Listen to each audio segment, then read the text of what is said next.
From CBS News Bay Area, this is the Evening Edition. We'll begin in the East Bay, though, where the family of two teen brothers killed at a birthday party are seeking justice after learning the suspect in that case will face no more than 7 years in custody.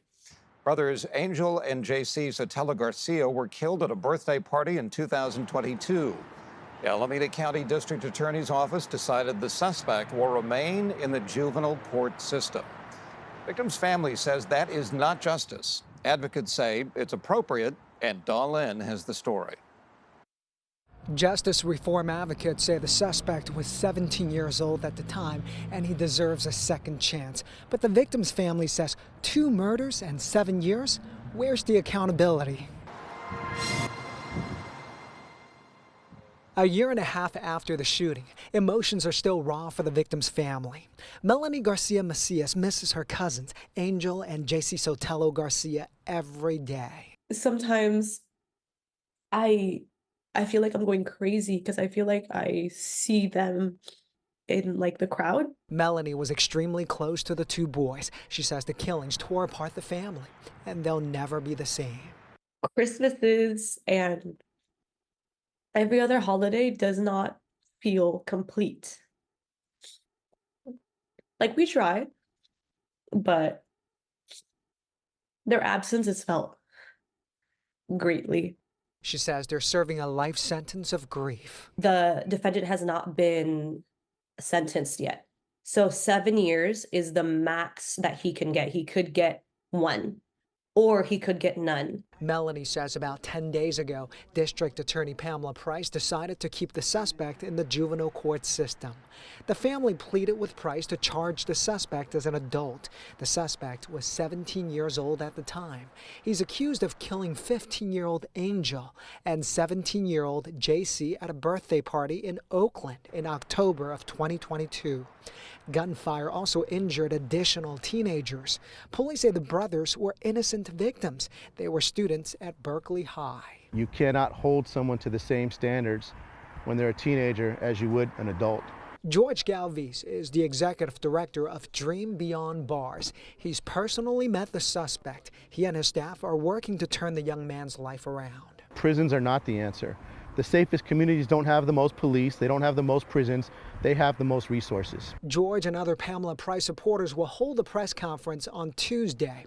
They want to show the public they support Price's decision in this case and other cases involving minors. A different DA would at least hear us out. As for Melanie, she's urging the public to contact and pressure Price to reverse her decision.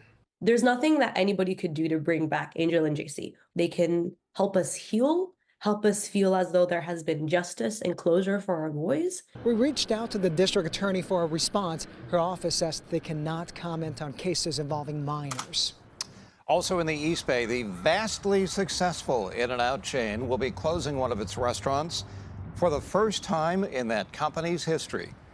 The Oakland restaurant along the Hagenberger corridor is shutting its doors for good today. The company said it's doing it because of crime. It's Oakland's only In-N-Out location. A nearby Starbucks and Denny's have also closed because of crime. Following this Sunday evening, a mountain lion attack left 1 person dead and injured another in Northern California. El Dorado County Sheriff says it happened in a remote area near Georgetown, that's just northeast of Sacramento. Happened yesterday. An 18-year-old said that he and his brother were attacked by a mountain lion. By the time deputies got there, they had scared off the animal, but they found a 21-year-old victim dead at the scene. Fish and Wildlife euthanized the mountain lion. The last known such attack in that area was back in 1994. Back here in the Bay Area, Sunnyvale police shot and killed a man they say was armed with a knife at a mobile home park. Officers say the man charged at one of them after being told to put his weapon down when another officer shot him. Man was taken to the hospital, but he died there.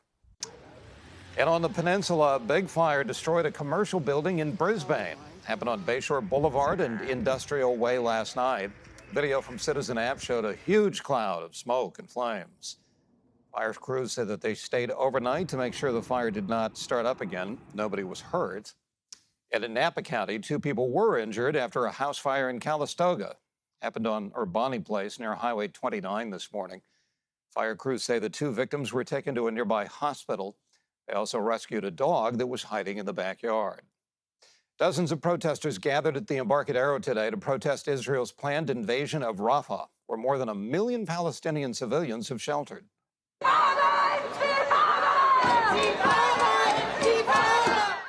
They called on the U.S. to stop backing Israel as they enter their 5th month now of making war on the Gaza Strip.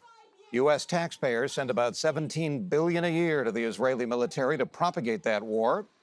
Despite that, Benjamin Netanyahu rejected President Joe Biden's demand to have a plan in place to protect civilians before the invasion. 30,000 have been killed by Israelis, 70,000 injured, total casualties are 5% of the entire population in Gaza. A national day of mourning in Russia after a deadly attack during a rock concert, where more than 130 people were killed in that attack in Moscow, and the death toll is expected to rise. As Christian Benavides reports, U.S. officials are rejecting suggestions by Vladimir Putin that Ukraine may have had some involvement. A mountain of flowers outside Crocus City Hall in Moscow, the popular concert venue that on Friday was the scene of carnage. New video posted on social media showing the moment gunfire rang out as thousands gathered for a rock concert. An affiliate of the Islamic State known as ISIS-K has claimed responsibility for the attack, which claimed the lives of over 130 people. Samantha Vinograd is a counterterrorism expert and CBS News contributor. The attack near Moscow was tragic, but it was also unsurprising. The intelligence community has been warning for years that ISIS, despite territorial and leadership losses, has retained its ability to conduct operations. The Islamic State released images claiming to show the beginning of the attack. Russian authorities say 4 suspected attackers had been arrested. They're among 11 people detained for the incident. Some of them appeared in court Sunday. Russian President Vladimir Putin claimed the assailants were fleeing to Ukraine. Vladimir Putin is already trying to link this to Ukraine and say that Ukraine is responsible. Does the U.S. have any evidence to back that up? No, there is no whatsoever any evidence. And in fact, what we know to be the case is that ISIS-K is actually, by all accounts, responsible for what happened.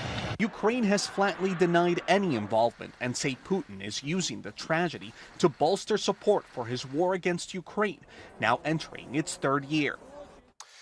In other news, Pope Francis presided today over Palm Sunday Mass in St. Peter's Square at the Vatican. It marks the start of the Holy Week for Christians, the most sacred week of the Church's calendar, leading up to the celebration of Easter. Abbiamo cominciato a preparare I nostri cuori attraverso la... The Pope did speak during the Mass today, but he did not take part in the Sunday Palm processional. He does have mobility problems. He's been using a wheelchair for almost 2 years, which the Pope says is practical.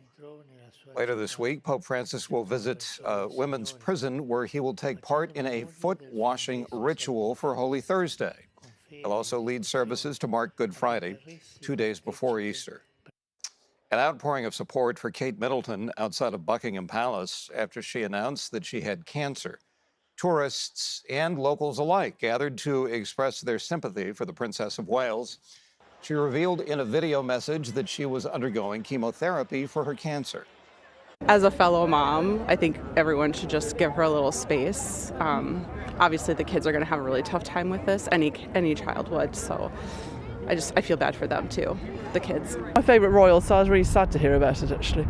Yeah, so whatever treatment she needs, I really hope it works for her and she recovers well.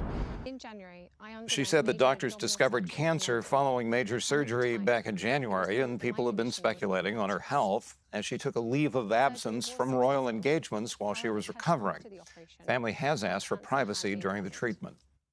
Activists in San Francisco wanted to make sure their voices were heard ahead of a landmark abortion case, which could have impacts in California. The Mobilization for Reproductive Justice held a rally in front of the federal building today to support medical abortion access across the country. This comes ahead of a Supreme Court case this week, which could make it harder for patients to get access to abortion medicine, including in California, where it is legal. And what we're concerned about is that given the Supreme Court's past record, anything is possible. So we're wanting to send a message both to the Supreme Court, but also to everybody else. Medication-induced abortions account for more than half of all abortions in the U.S. Well, you have another chance to hit the jackpot or, once again, lose your money in the next Powerball drawing. There was no winner last night, so there were, by definition, quite a few losers. The prize is now up to $800 million. And while there was no jackpot winner, at least 5 people have won $1 million. The next Powerball drawing will be tomorrow. There was also no winner in Friday's Mega Millions drawing either, and that jackpot is up to $1 billion. Oh, look at this dog. It's got its head stuck in a tire. Well, all in a day's work for firefighters out in New Jersey. The dog is a yellow lab, and the volunteer fire department tried everything they could think of. They even used soap on the dog's neck to loosen things up. And when that didn't work, they had to resort to their plasma cutter. The main concern was making sure she wouldn't get burnt because it does throw sparks and everything. So making sure she was covered. A race against time, you know, her eyes were turning red. She was kind of gasping for air a little bit. The plasma cutter did its job in just a few minutes, and shortly after, in the grand tradition of dogs, the lab forgot all about it. She just enjoyed the attention. Let's do it again. At the Children's Discovery Museum in San Jose today, kids got a chance to learn about Persian culture as the museum celebrated the Persian New Year. And today, kids got the chance to create projects, to enjoy traditional music and dance, and to hear stories about Persia. It's the museum's second time celebrating that event. Appreciate your watching. 60 Minutes is next. We'll see you back here at 11 o'clock tonight. Until then, the news continues streaming on CBS News Bay Area for now. Good night.